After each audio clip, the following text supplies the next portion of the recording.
Bismillahirrahmanirrahim. Assalamualaikum warahmatullahi wabarakatuh. Alhamdulillah, selamat berjumpa kembali pada perkuliahan pendidikan Pancasila. Pada hari ini kita akan membahas tentang topik inti dari pendidikan Pancasila.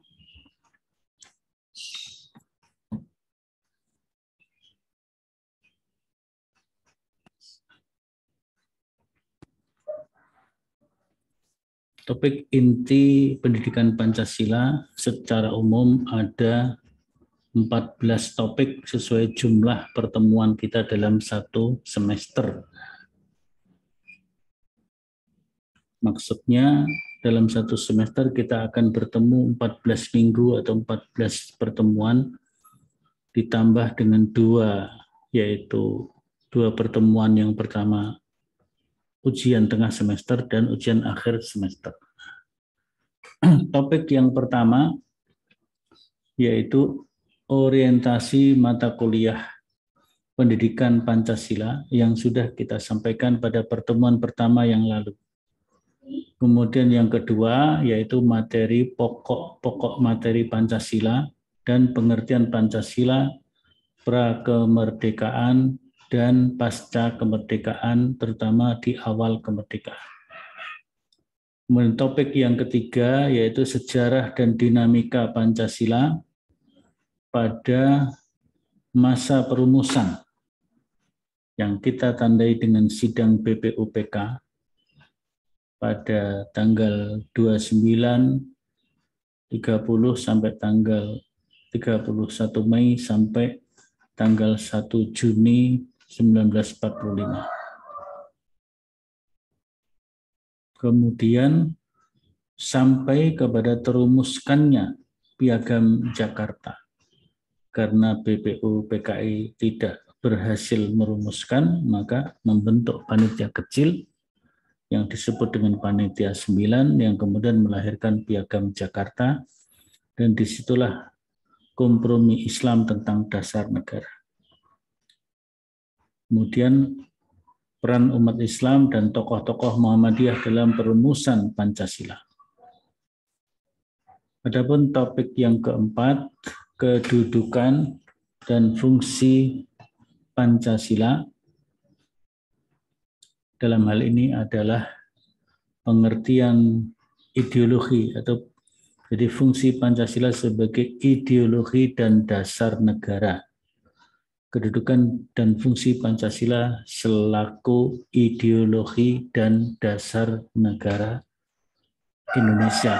Nah, yang pertama membahas tentang pengertian ideologi dan dasar negara, kemudian yang berikutnya adalah apa itu ideologi dan dasar negara dan bagaimana implementasinya dalam pembuatan kebijakan negara baik dalam bidang politik, ekonomi, sosial, budaya, hankam, dan seterusnya.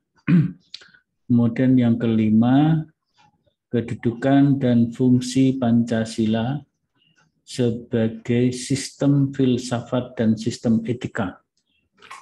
Maka kita akan berbicara tentang apa itu pengertian sistem, pengertian filsafat, pengertian etika, dan pengertian etika Pancasila dan juga filsafat Pancasila yang kesemuanya merupakan solusi bagi problem kebangsaan dan moralitas.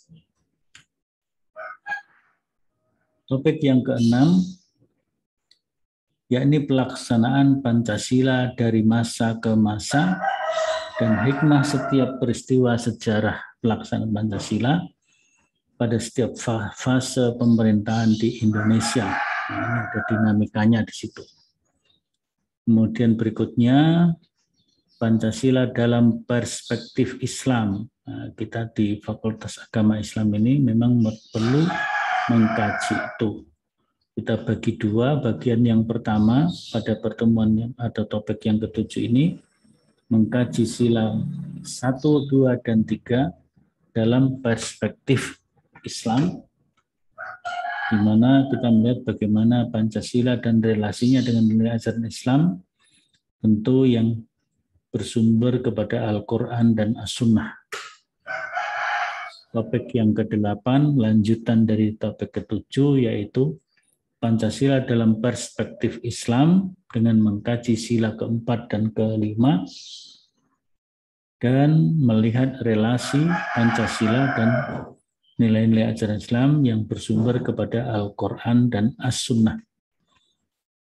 Topik yang ke-9 yaitu ideologi-ideologi lain, terutama yang bertentangan dengan Pancasila, seperti komunisme, Marxisme, Leninisme, liberalisme, sekularisme, dan radikalisme. Ini ideologi-ideologi yang tidak cocok, tidak kompatibel bagi bangsa Indonesia yang memiliki ideologi Pancasila. Yang ke-10, Pancasila sebagai dasar nilai pengembangan ilmu dan landasan profesionalisme. Yang ke-11, hubungan nilai-nilai Pancasila dan pengembangan bidang ilmu di perguruan tinggi. Kemudian yang ke-12, ilmu amaliyah dan amal ilmiah dalam kehidupan bermasyarakat, berbangsa, dan bernegara. Yang ke-13, otokritik. Jadi kita melakukan kritik terhadap diri sendiri, terhadap bangsa sendiri dalam rangka perbaikan. Yang kita kritik tentu adalah anomali, penyimpangan implementasi nilai Pancasila dalam kehidupan berbangsa dan bernegara. Kita ketahui masing-masing pemimpin ketika mengawali kepemimpinannya bertekad untuk mengamalkan Pancasila secara murni dan konsekuen, tetapi dalam perjalanannya terjadi anomali-anomali. Itu yang perlu kita kritisi. Dan bagian yang terakhir yaitu topik ke-14, yaitu negara Pancasila sebagai Darul Ahdi Wasyahadah, yang ini merupakan pokok-pokok pikiran dan pandangan Muhammadiyah terhadap Pancasila dan nilai-nilai kebangsaan. Nah, dari 14 topik itu ada 11 topik yang akan ditugaskan kepada mahasiswa untuk melakukan pendalaman dan pengkajian dengan membaca berbagai sumber. Maka mahasiswa dalam kelas ini akan dibagi menjadi 11 kelompok untuk mengkaji 11 topik inti tersebut, ya. Mulai topik nomor 4 sampai nomor 14. Masing-masing kelompok membuat PowerPoint untuk dipresentasikan di kelas. Kita belum tahu, mungkin online, mungkin offline, atau blended online offline, atau berselang-seling, sekali online, sekali offline. Nanti kita lihat perkembangan dan ketentuan dari universitas dan keharusan untuk menjalankan protokol kesehatan. Jadi ini kita lihat nomor 1 sampai nomor 11. Topik 1,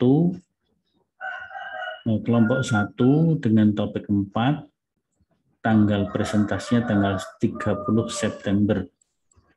Dan yang terakhir yaitu kelompok 11, topik 14, tanggal 9 Desember. Tentu tanggal-tanggal ini masih tentatif. Kalau nanti ada perubahan-perubahan acara di universitas akan kita informasikan kemudian. Ini adalah topik inti. Nah, sedangkan pada hari ini kita tidak hanya mengkaji topik inti saja.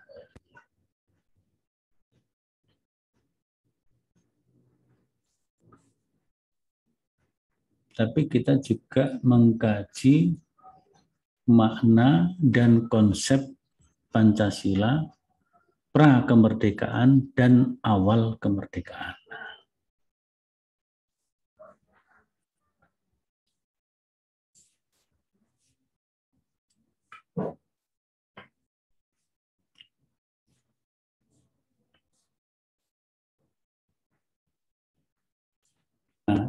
Pancasila pra-kemerdekaan. Yang pertama, nilai-nilai Pancasila pada masa kejayaan nasional, zaman penjajahan, zaman kebangkitan nasional, dan perumusan Pancasila dan proklamasi kemerdekaan. Di pra kemerdekaan itu ya pada masa kerajaan-kerajaan juga masuk di dalamnya. Nilai Pancasila pada masa kejayaan nasional ini adalah kejayaan kerajaan-kerajaan dulu. Kerajaan yang berjaya diantaranya Sriwijaya di Palembang dan Jambi. Di Palembang, kerajaan Sriwijaya yang masih mengembangkan agama Buddha, kemudian setelah berkembang sedemikian rupa berpindah ke Jambi menjadi Sriwijaya Islam. Begitu juga kerajaan Majapahit. Kerajaan Majapahit di awal-awal adalah kerajaan yang beragama Hindu, tapi dalam perkembangannya kerajaan Majapahit adalah kerajaan yang berdasar kepada ajaran agama Islam yang kemudian berubah menjadi kerajaan Demak. Nah, di sini nilai-nilai Pancasila dalam bentuk misalnya tentang Bhinneka Tunggal Ika, kebinekaan, dan juga ada istilah Pancasila itu sendiri dalam kitab Negara Kertagama. Meskipun isinya berbeda. Jadi dalam kitab Negara Kertagama, Empu Prapanca menulis di dalam kitab itu ada kata-kata Pancasila. Dalam Sota Soma, Empu Tantular menyebut kata-kata Bhinneka Tunggal Ika. Pada zaman penjajahan, zaman Belanda, zaman Jepang, nilai-nilai Pancasila sudah hidup dalam pergerakan-pergerakan anak bangsa yang waktu itu memperjuangkan kemerdekaan bangsa Indonesia. Di masa kebangkitan nasional, tentu nilai-nilai Pancasila juga sudah mulai dikembangkan sedemikian rupa dalam pergerakan-pergerakan, baik itu pergerakan seperti Syarikat Dagang Islam yang berdiri, sebenarnya ini berdiri pada tahun 1905 ya. 1905, 5 Oktober itu Syarikat Dagang Islam. Kemudian 20 Mei 1908 adalah Budi Utomo. Jadi Budi Utomo itu berdiri sesudah Syarikat Dagang Islam. Seharusnya kebangkitan nasional itu ya pada saat berdirinya Syarikat Dagang Islam 5 Oktober 1905. Kemudian juga pada 28 Oktober yang kita kenal dengan Hari Sumpah Pemuda, berarti di situ adalah sila persatuan Indonesia betul-betul sudah hidup. Nah, kemudian perumusan Pancasila dan menuju proklamasi kemerdekaan diawali dengan sidang PPU-PK tanggal 29 Mei sampai 1 Juni. Lahir beberapa rumusan yang dimunculkan dalam sejarah itu memang ada 3, yaitu Mr. Yamin, kemudian Mr. Supomo, dan juga Bung Karno sendiri, dan yang paling terkenal tentu Bung Karno, dan disampaikan pada tanggal 1 Juni. Ya sebenarnya ini adalah tanggal urut-urut presentasinya saja, tapi kemudian ada yang menetapkan 1 Juni sebagai hari lahirnya Pancasila. Sebenarnya 1 Juni itu baru pengenalan istilah Pancasila yang disampaikan oleh Bung Karno, dan isi sila-silanya berbeda dengan Pancasila sekarang. Tetapi unsur-unsur Pancasila sudah mulai diintroduksi oleh para pemimpin kita tersebut, yang kemudian setelah tanggal 1 Juni sidang BPUPK berakhir, belum ada keputusan akhir, maka BPUPKI menetapkan panitia kecil, membentuk panitia kecil yang disebut dengan panitia 9, yang kemudian nanti tanggal 22 Juni melahirkan Piagam Jakarta yang akan menjadi pembukaan Undang-Undang Dasar, atau ya di dalamnya juga ada Dasar Negara Pancasila tersebut.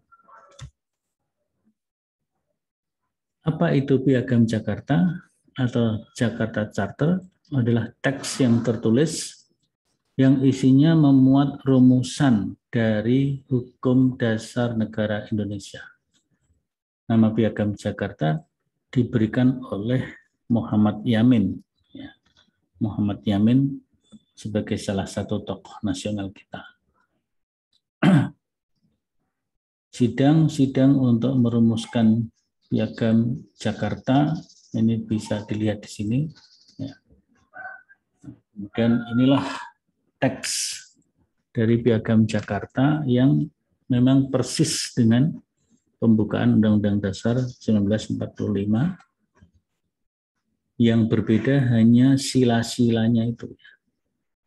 Jadi sila pertama terutama di dalam Piagam Jakarta tertulis ketuhanan dengan kewajiban menjalankan syariat Islam bagi pemeluk-pemeluknya.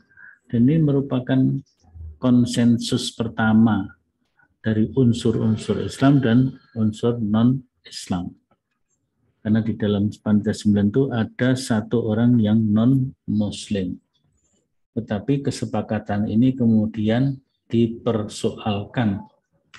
Ya, mungkin ada kekuatan lain yang anti-Islam di sini. Nah, disinilah perjuangan Islam selalu ada pengkhianatan, kira-kira seperti itu. Ini isi Pancasila dalam Piagam Jakarta. Yang berbeda hanya sila pertama, yaitu ketuhanan dengan kewajiban menjalankan syariat Islam bagi pemeluk-pemeluknya.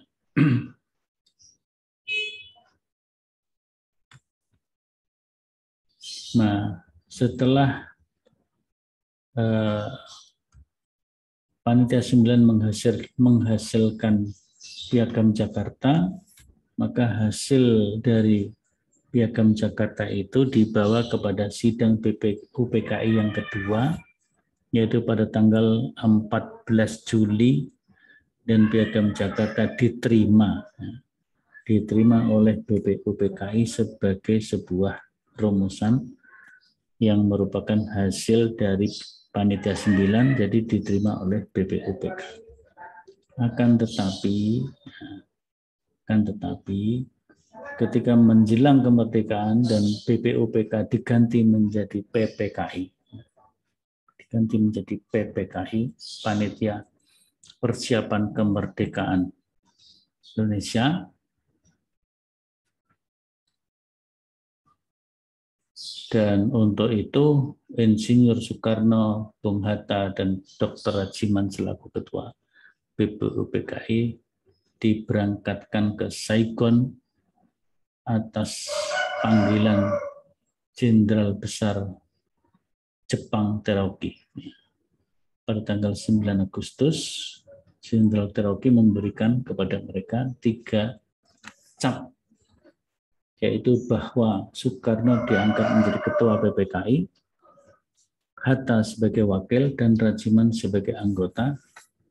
Panitia persiapan boleh mulai bekerja tanggal 9 Agustus dan cepat atau tidaknya kerjaan panitia diserahkan sepenuhnya kepada panitia.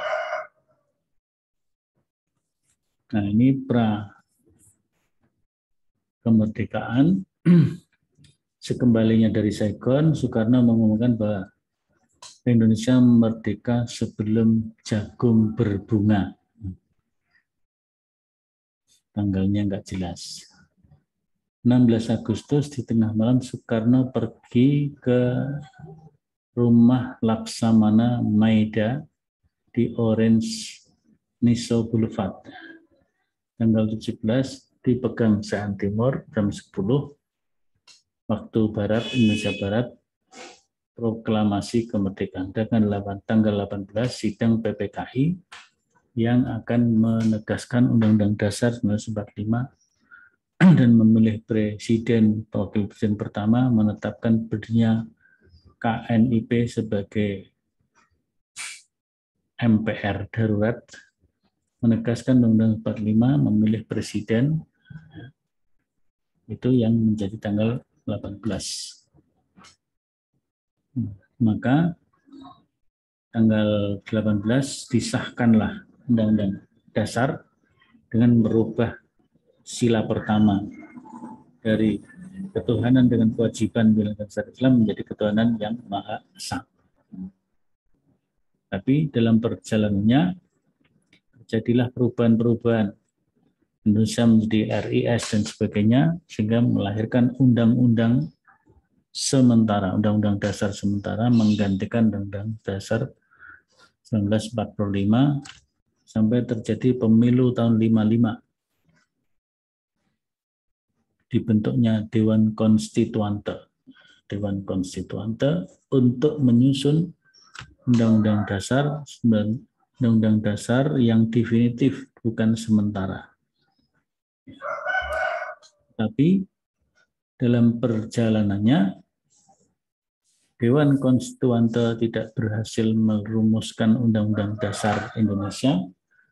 Akhirnya Presiden Soekarno mengeluarkan dekret Presiden 5 Juli 59.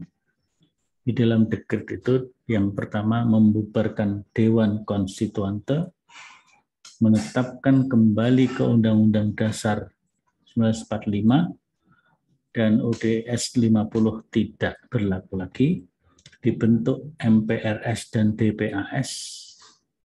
Kemudian berdasarkan dekret presiden, maka UUD 45 berlaku kembali di negara Indonesia dengan catatan Piagam Jakarta menjiwai dan menjadi bagian yang tak terpisahkan, dan itu berlaku sampai hari ini.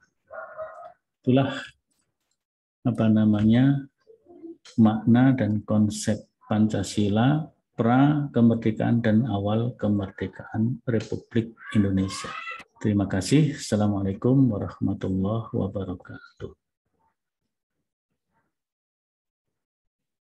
Ya, jangan lupa membagi kelompok, kemudian memilih kelompok pertama sampai kelompok ke-11. Silahkan saudara memilih dan membentuk kelompok sendiri-sendiri. Anggota kelompoknya diusahakan sama ya. Jadi ya tentu tidak bisa sama persis. Kalau anggota kelompoknya, anggota kelas kita itu 44, berarti pas 4 semua. Tapi kalau lebih ya ada yang 4, ada yang lebih dari 4, enggak apa-apalah itu. Saya kira demikian. Silahkan segera dibagi kelompoknya, memilih tema-temanya, dan segera dilaporkan lewat grup WA, sehingga nanti sesuai jadwal tanggal 30 kalau tidak salah, itu kelompok 1 sudah bisa presentasi. Saya kira demikian, kurang lebihnya mohon maaf. Assalamualaikum warahmatullahi wabarakatuh.